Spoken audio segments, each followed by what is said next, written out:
আজকে ভিডিওটি আমি দুপুর থেকেই শুরু করছি। আজকে দুপুরে আমি যেগুলো রান্না করব।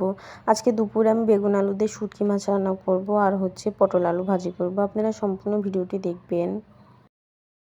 প্রথমেই আমি পটল আলুগুলো ভেজে নিব, সেই জন্য তেল গরম হয়ে গেছে, তার মধ্যে পটল আর আলুগুলো দিয়ে দিয়েছি। দিয়ে দেওয়ার পরে এখন নেড়েচেড়ে পটল আর আলুটা ভেজে নিব। সামান্য আমি লবণ দিয়ে দিব টেস্ট অনুযায়ী। লবণ দিয়ে দেওয়ার পরে নেড়েচেড়ে এখন ভালো করে পটলটা আমি ভাজি করব। অনেকেই অনেকভাবে পটল ভাজি করে, আমার মতো একবার হলেও আপনারা এভাবে পটল ভাজি করে খেয়ে দেখবেন। নেড়েচেড়ে এখন ঢাকনা দিয়ে দিব। পটল আর আলুটা আমার অর্ধেক ভেজে নেওয়া হয়ে গেছে। এই পর্যায়ে এখন আমি কেটে রাখা পেঁয়াজ আর কাঁচামরিচগুলো দিয়ে দিব। পেঁয়াজ আর কাঁচামরিচগুলো দিয়ে দেওয়ার পরে নেড়েচেড়ে এখন ভেজে নিব। এই পর্যায়ে এখন আমি হলুদের গুঁড়াও কিন্তু দিয়ে দিব। প্রথমে হলুদের গুঁড়া দিয়ে দিলে কিন্তু এই ইয়েগুলো পুড়ে যাবে। আগে হলুদের গুঁড়া দিলে পটলের সঙ্গে, পটল আর আলুর সঙ্গে এগুলো লেগে ধরবে। সেই জন্য আমি অন্যভাবে রান্না করি। পটল ভাজিটা আমি অন্যরকম করে করি। আম্মু যেভাবে করে লাস্টের দিকে আম্মু হলুদের গুঁড়া দেয়, কালারটাও সুন্দর আসে, পটল ভাজির টেস্টটাও অন্যরকম আসে। এখন আর একটু আমি নেড়েচেড়ে পটল আর আলুটা ভেজে নিব। পটল ভাজিটা আমার কমপ্লিট হয়ে গেছে, এখন নামিয়ে নিব।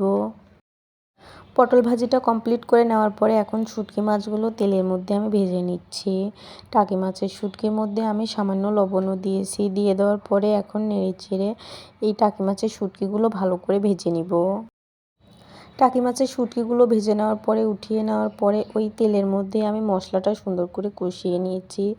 যেসব মশলা মাছের মধ্যে দিই ওই মশলাপাতি দিয়ে মশলাটা সুন্দর করে কষিয়ে নেওয়ার পরে আমি কেটে রাখা বেগুন আর আলুগুলো দিয়ে দিয়েছি মশলা কষানোর মধ্যে। দিয়ে দেওয়ার পরে এখন নিয়েছে মশলার সঙ্গে এখন বেগুন আলুটা ভালো করে কষিয়ে নিব। সামান্য পানিও দিয়ে দিলাম। এই পানিতেই এখন বেগুন আর আলুটা আমি ভালো করে কষিয়ে নিব।